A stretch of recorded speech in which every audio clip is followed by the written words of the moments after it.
Alright, I'm going to show you how well this works. As you can see, I've got the new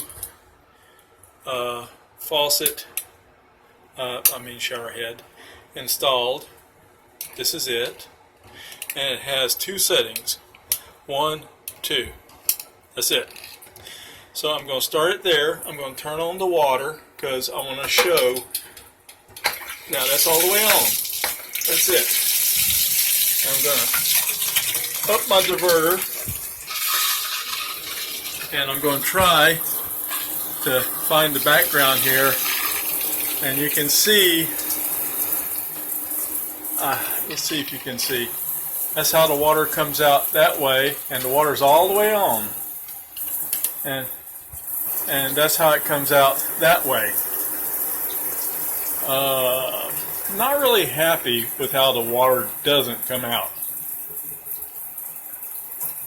I guess if you have better water pressure, as you can see, I'm holding it straight up and it just barely comes out. That's one setting. I'll do the other setting. Sorry, okay, there.